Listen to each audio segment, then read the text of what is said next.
The following thoughts on Happy Hour do not represent Cox Media Group or its sponsoring. Anything you hear may and will be used against you. Thank you. Are you feeling classy today? Sit down, pour a glass of wine, and listen to Happy Hour. You're tuned in to Happy Hour, an hour where Happy rants about something. Sit back and listen in.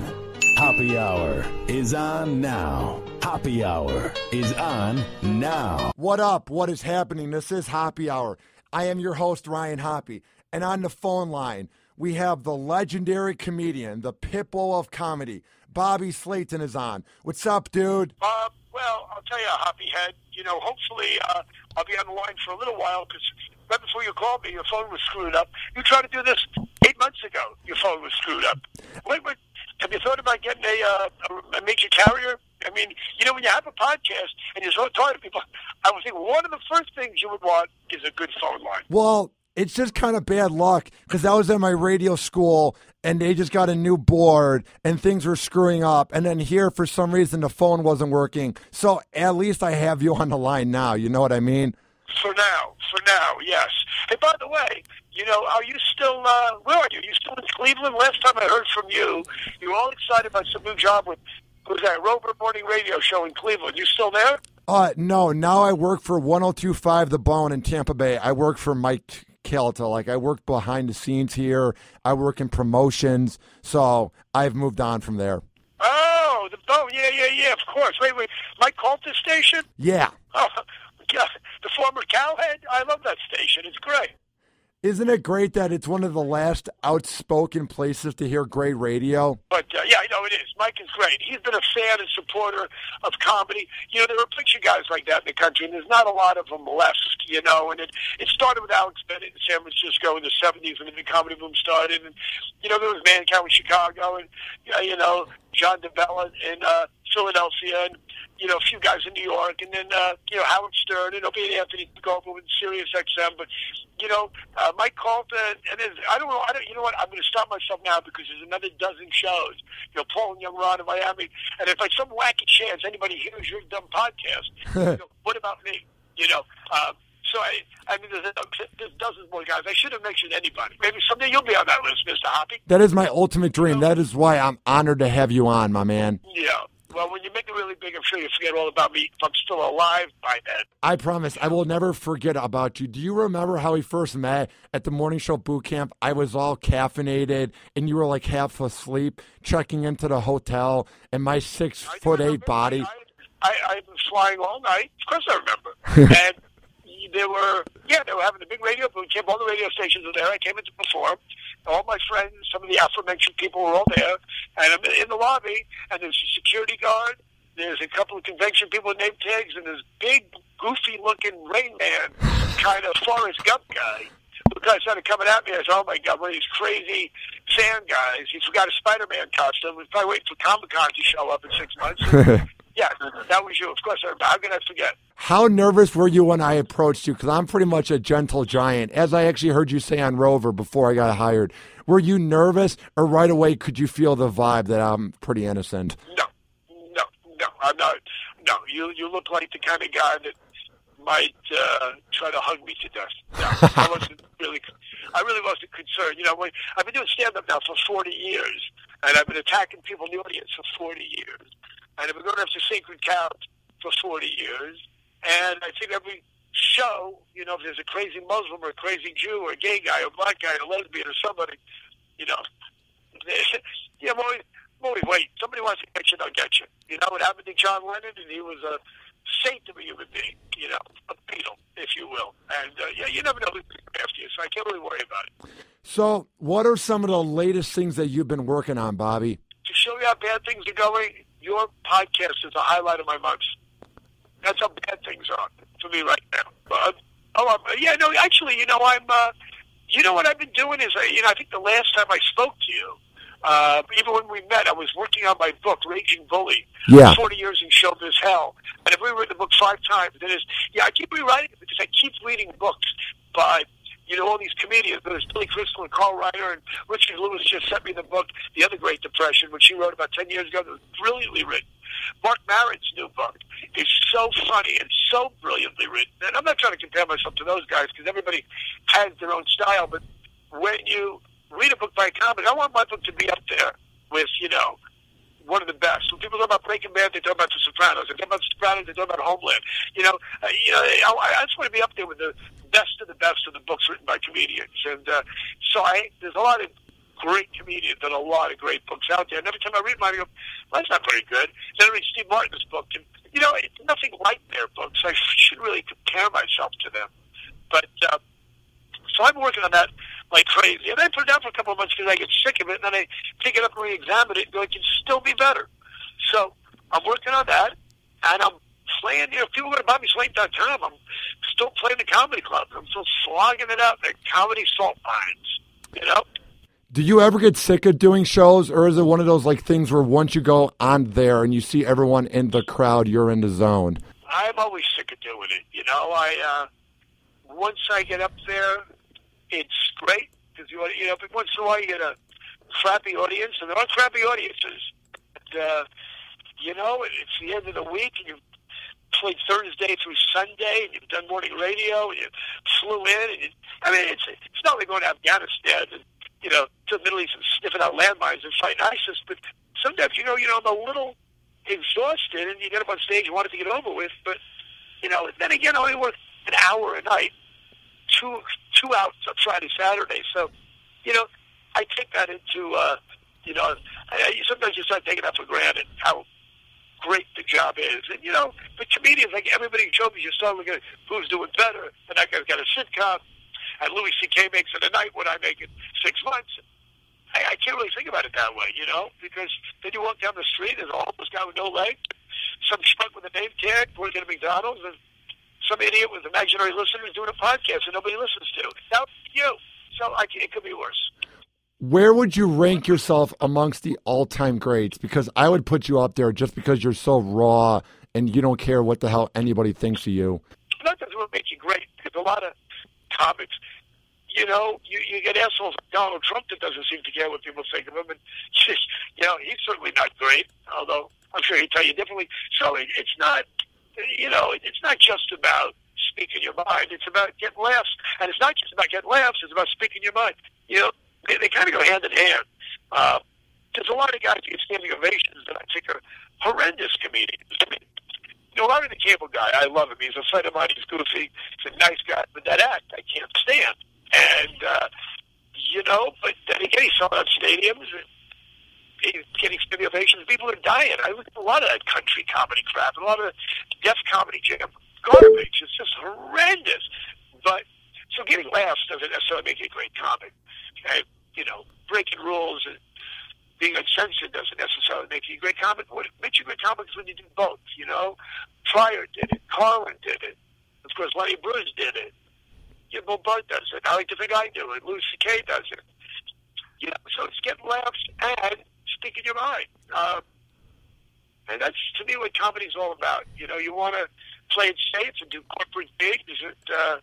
FDR had a great quote about that, about people that never get chances, and it opens up my book. If you go look at FDR quotes, I can't remember the whole thing now, but it's, about people who just, go through life and play it very safe, and you get through life fine, and you do everything like you're supposed to do it. You have no big hits, you have no big errors, but that's not, there's no challenge in that. And a lot of people don't want that challenge. A lot of people don't need that challenge.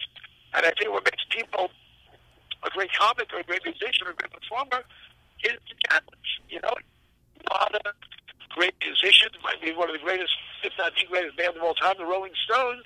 They've had a lot of misses, but their hits are extraordinary and legendary, and then they'll branch out, try country, they'll do reggae, they'll try this, they'll try that, solo albums. You got to try different shit.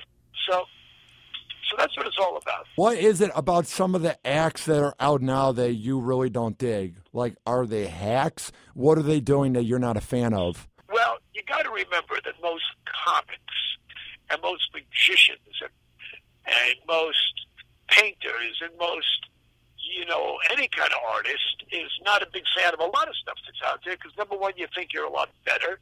Number two, you can see that it's crap. The general public doesn't know. There's just so much garbage in music and rap music. And so much horrible stuff out there, but the general public doesn't know it, and I see it.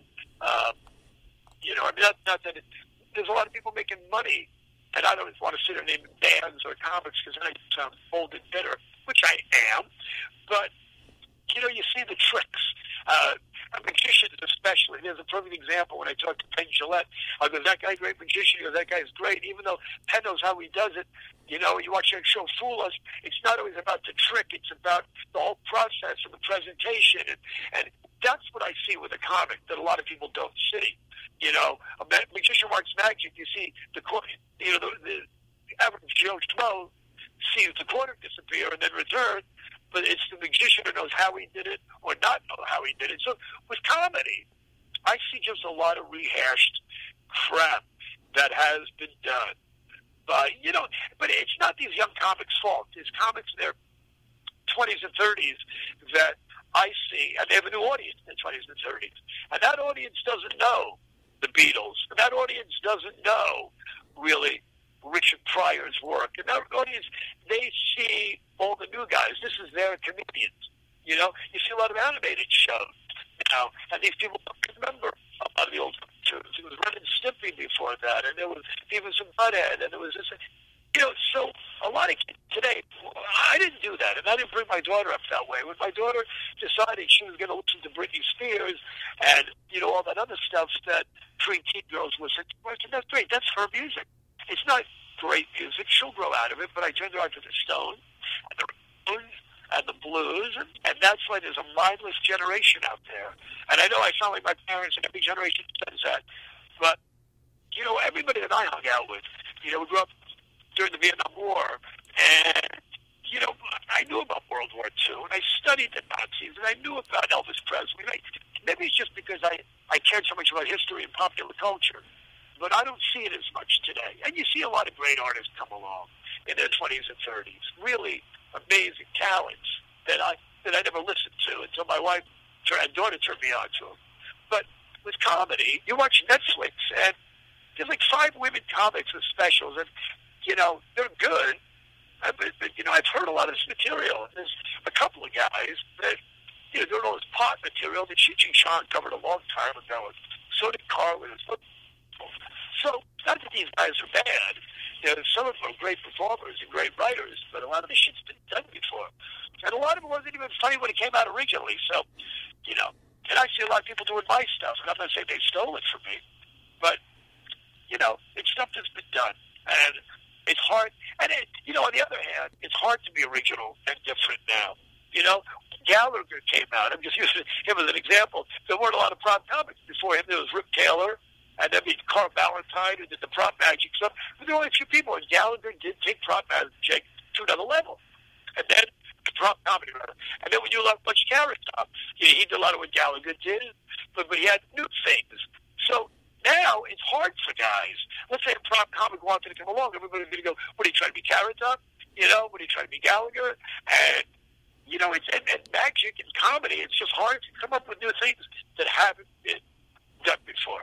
So, I mean, in that respect, you know, I give comics a lot of credit because it's people always ask me how I got good, what I did, you know, or whatever I am. And I said, well, when I started in the late 70s, early 80s, there were not just a lot of comedy clubs. There was a big boom in comedy. There never been a boom in comedy like that before. And again, my predecessors, like Lenny Bruce and Bill Cosby and Richard Pryor and all those the Catskills guys had to play Mr. Kelly's in Chicago or the Copacabana in New York. There weren't comedy clubs for them either. I was lucky and in a way had it easy or easier because I was talking about San Francisco, and there were 2 or 3 full-time comedy clubs in 1980. There were maybe 5 other rooms that had comedy every night, all over the Bay Area, where a comic could pick up anywhere from $100 to $500. In fact, that was a lot of money. It still is.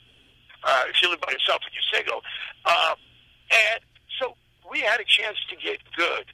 And what made it easier for me, although it was really, really, really hard at the time, was my boot camp was opening for rock and roll bands that a lot of guys couldn't do or didn't want to do. And I didn't particularly want to do it, but it paid, $50. And I got to open up for some of my heroes. And it really, it was real boot camp. If you make it through that, play the comedy clubs. It's not that difficult. When you come in a punk rock band, you're not even on the bill. Your name's not even on the marquee sometimes.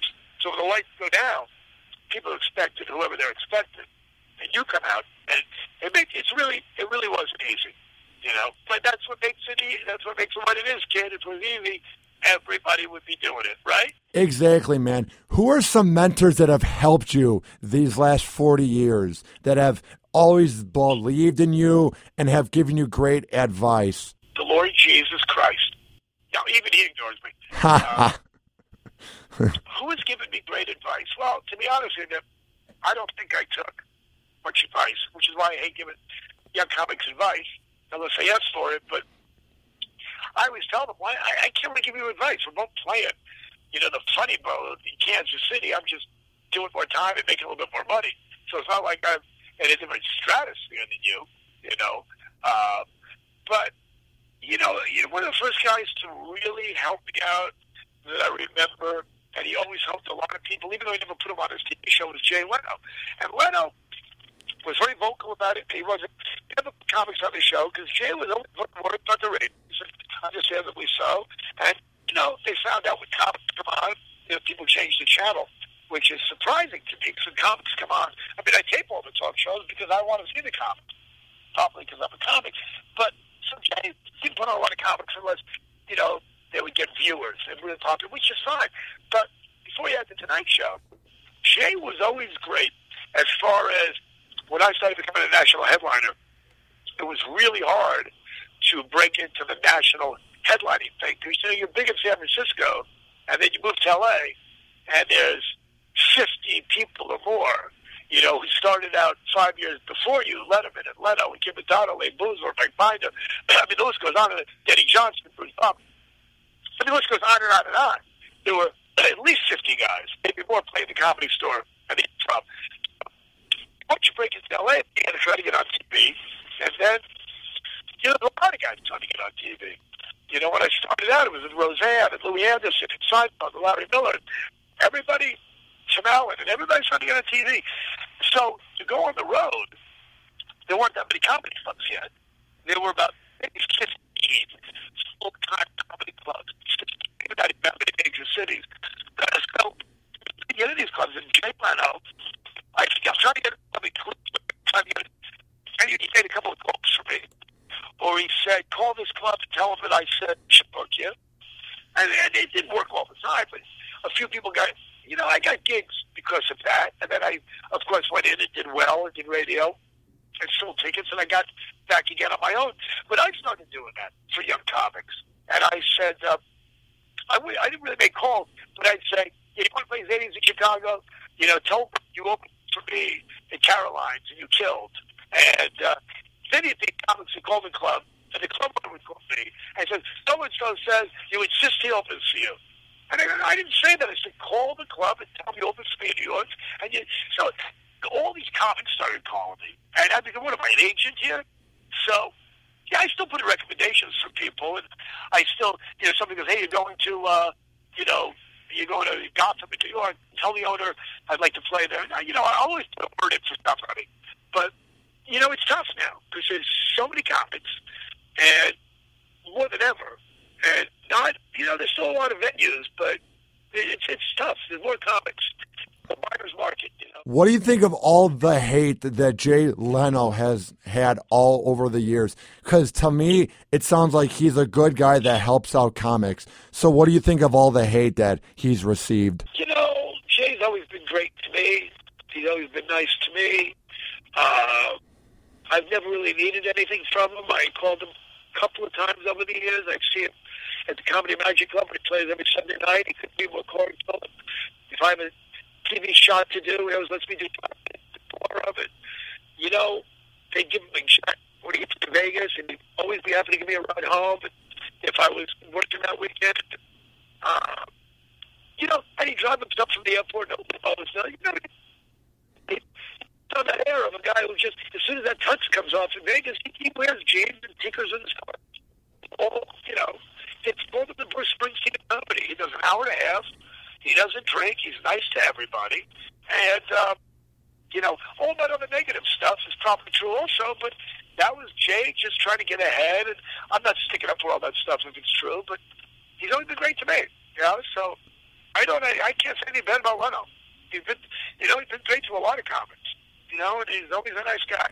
So now you've done so many shows, and when you're an edgy comic, I know that brings out a lot of hate. How do you deal with those douchebag hecklers? I don't get that many, really. Really? No. It's, first of all, clubs don't put up with it a lot now. People heckle. Clubs never did anything, they threw them out. And they always say to me, if you get a heckler, what should we do? Should we throw them out? Or, some clubs have this secret code. Hey, why do you buy a guy a Budweiser? And that would be throw them out. But I usually deal with it pretty well because I've been doing it for so long. And once in a while, some asshole will yell something out, and I'll shut them down. Or they really hate my act, and I'll walk out. But, for the most part, it goes fine. I don't encourage heckling. Yeah. I kind of nip it in the bud instead of playing with the guy. You start playing with the guy and bantering with the guy, he thinks that, he's part of the show. A lot of these asshole hecklers always think, I can't tell you how many times over the years they said to club owners or me, hey, great, I helped you out. No, it's not great you helped me out, asshole. I wasn't asking for your help. People are so delusional, they think they're helping the comic. If the comic's dying up there and struggling, it looks like he needs help, and you start heckling. You think you're helping him, maybe you are. But when a guy is doing an act and he's not talking to you, you're not helping him. Douchebag. Now, with all the heckling that goes on, sometimes that leads to people going on social media and bitching and complaining. And there's this new trend in 2015 when there is a new complaint every single week, and there's all this fake outrage that is getting worse every week. What is your take on this fake outrage trend? I don't know if it's fake. Just if there's somebody, and everybody said this before, the internet trolls that have nothing better to do with their time. A lot of these people really have no life, and a lot of people really want to teach it. And that's like comics, but related to a living. But this already. This is nothing that hasn't been said before. There are so many jackasses out there that have a need, like to go on Yelp and report how a restaurant is. I have no need to do that unless I went into a restaurant. And, I went into the bathroom, and the waiter was peeing on a salad, or I peed in the kitchen, he was jacking off on a sandwich. Then I would say so. Or, if I got this exceptional service in a mind-boggling restaurant, I'd put that on Yelp. But people do this every week. They got to go on and report. I've been to the restaurant 10 times, and every time I go, the last time, I give it 2 stars. They just... and unfortunately, they can make or break a restaurant. And sometimes it's very well deserved. There's restaurants that need those great reviews. But again, you go on Yelp and read reviews of the finest restaurants anywhere. 5 stars, 5 stars. Somebody maybe give it 4 stars, saying my dessert was cold or whatever. But 4 stars, 5 stars. And then one person, 1 star. I went into the restaurant. It took me 15 minutes to get my drink. Where are some of your favorite places to go out to eat? Oh, God, there's so many of them. I don't really even want to begin. Half of them I don't even remember until I get to a city. I don't really keep a log of joints. I mean, I guess if you have to use the term foodie, I guess I'm a bit of a foodie because I love restaurants. I don't go out to as many as I'd like for 2 reasons. Number one, when I'm working. It's hard for me to eat a big meal before work. And if I'm eating a meal, I need wine. On a Friday, Saturday, it kind of makes me tired. It dulls my senses. And then after my second show, most restaurants are closed. The other thing is when I'm home, I love to stay home. As soon as I hang up from you, I am going to go hit my kitchen, turn on the radio, turn on my, I don't want to say satellite of Pandora. I would turn on, the boat if I could. I can. I heart radio. I turn on music and I cook and I drink wine and I'm out so much. I don't like to go out. And the thing is, I was spending so much money going out to eat that, my expenses started outweighing my income. That's how much I was going out to eat. So, I love it. Some people don't really care. Some people go to the same shitholes over and over again. Some people, I like to find new places all the time. And I find, if I have an extra day in a city, that every city in America, small as it is, have the most surprising cities, have these world-class restaurants. Birmingham, Alabama has two of the greatest Italian restaurants I've ever eaten in my life. And I'm no Anthony Bourdain. I haven't traveled extensively around the world, but I have around the country. Birmingham, Alabama, and there's one place in the suburbs that, great as this food and wine was. So, there's places everywhere. You can find great food. It's just, a Thai restaurant in Atlanta, I think 30, 40 years ago. I don't think there are any Thai people there. It's one family goes, this is as good as anything I've had in L.A. So, it's just great. It's one of my few pleasures in life. And if I could, I would sit home in my pool every day, which I'm in right now, overlooking the valley, talking to you. And that's what I would do all day. Sit in my pool, cook and eat, and drink wine. What do I do? I watch television. Holy shit, Netflix, and all that stuff. What are the shows that you like to watch in your free time on Netflix or on demand? I knew you were going to ask me that. I am so behind in my watching, and I can't. I do a little bit of that binge watching when I'm on the road, in a hotel room, but it's hard for me. My attention span. I'm not saying ADD, man, but after I get to one episode or something, I'm going to get up and go for a swim, go for a walk, take a leak, watch some porn. I got shit to do. Finish my book. So I am really far behind. I think I finished Breaking Bad 6 months ago. Started watching it.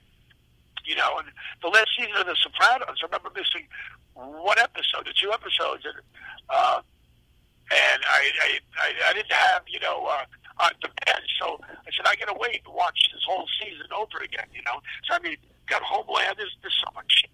It's always amazing when people go, I don't watch television, it sucks. Well, maybe it did 20 years ago. The television now, I think, is better than the movies. It's without a doubt better than the movies. There's very few movies that come out that I ever want to go see. Very rarely, my wife and I go, let's go to the movies. And we look to see what's playing it. Some new Vin Diesel piece of shit, or The Rock, or some 3D crap. I hate Iron Man, all this superhero shit. I don't. If it came on TV, I might watch it, but I don't really give shit any of that superhero stuff. I bet you watch a lot of superhero stuff. I know you must. You seem to be. No, I don't. Really? I love shows like The Wire, Ray Donovan, Sopranos. Believe it or not, Bobby, I hate superheroes just because it's too fake for me, Good. Oh, Ray Donovan, my favorite show right now. It's just Ian McShane this season.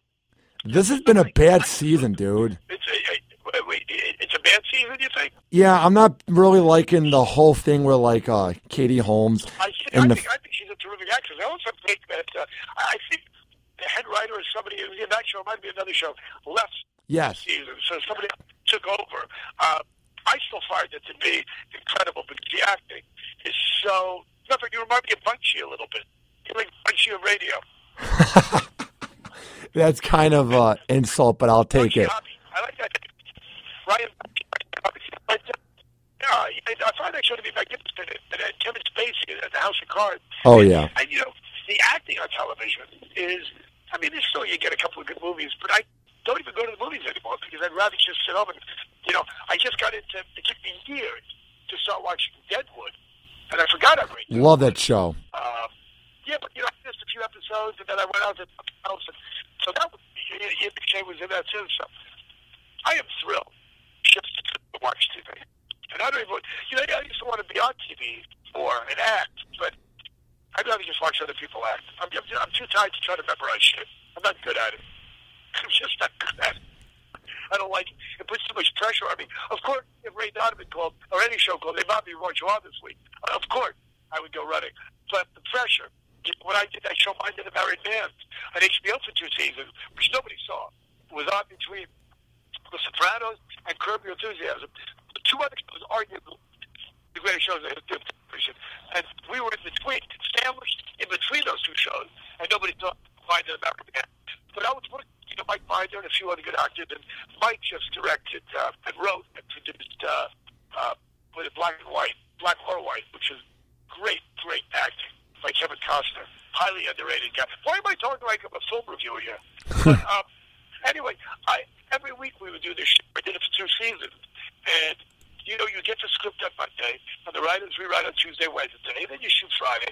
Every day, most actors are going to get it home, but they rewrite tomorrow. I have more lines, and I would just try for less to do better.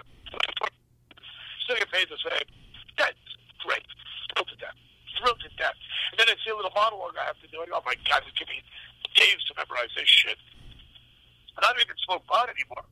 My memory bank is shot. Except when it comes to doing my act, and I've been doing it for so long.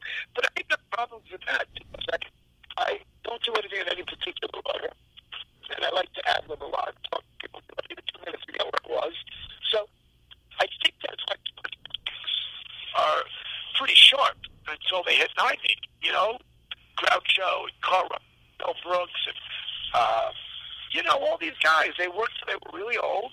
I liked Carl Reiner last week. He's 93 years old, and he's writing right now his sixth book in the last 5 years. To one, working on it for 3. These people are pretty brilliant. Woody Allen, 80 years old. What is it like when you're out and you're hanging out with all these legends? Do you get used to it? Because I'll see on Facebook you're with all of them. Like, do you ever get used to it? Or every time you're with these guys, is it an absolute honor? Absolute honor. I don't really hang out with them that much. I've had, but Carl Reiner and I did a benefit a few years, 3 years ago, at some country club to some disease, and I go, they said, probably sometime we'll have lunch. And I'm like, you can't call Carl Reiner. He gave me, and I did, and we went out for a few lunches. He's full of great stories, and I love talking to him. And and you want to look at him as a fellow comic, and a fellow Jew, and a fellow New Yorker. And we have all these things in common. He's from Bronx, and I'm from Bronx, but then Carl fucking Reiner. That never escapes me. When I've had 4 or 5 really cool dinners with Woody Allen. And a lot of guys in that generation. I don't have that many of those guys. Aren't that many of my friends, but I've always tried to be friendly with the comics that I grew up with, and I've always wanted to meet them and hang out with them. And, I'm sure if I called more of them, they would have lunch with me. And the few times I did call them, it was never a problem. A couple of great Catskills comics, Buddy Hackett and Jan Murray, and the stories. I'm talking a lot now, only because you have nothing to say. And this should be about me. But when I'm sitting with those guys, I just want to listen to them talk. It's just great.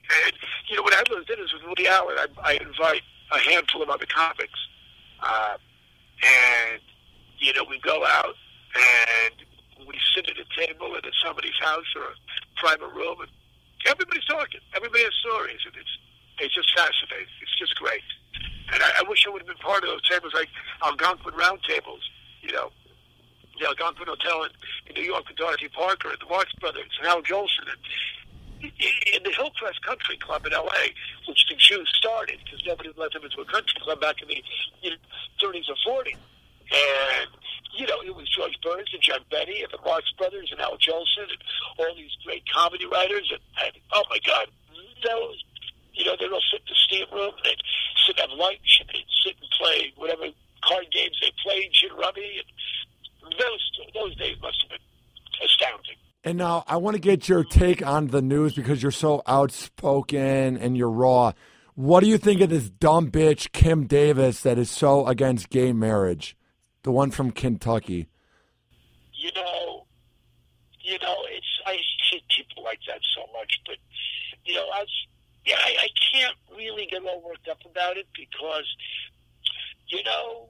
there's so many people like her, and there's so many horrible religious people like her, and there's so many piece of shit racists like her. There's too many crazy people shooting up schools, and that fucking idiot white kid shooting up the church, and there's just and so many cults, and so many mental patients, and lunatics, and religious assholes, and the entire Republic, and all those assholes running for president. And, you know what? I can't really think about them too much. I'm living in L.A. and we're running out of water. And, I worry about a wife and daughter, that they make it through the day okay. And, I worry about, I just got back from the set, and I got to get my dog a $5,000 operation on his eyes, or he's going to go blind and run $5,000 for a 12-year-old dog. What am I going to do? Let him go blind? I can't do that. It's $5,000, actually $6,000. I just paid a giant tax bill. My wife goes, well, what are we going to do? Let him go blind? Put him to sleep? And fuck.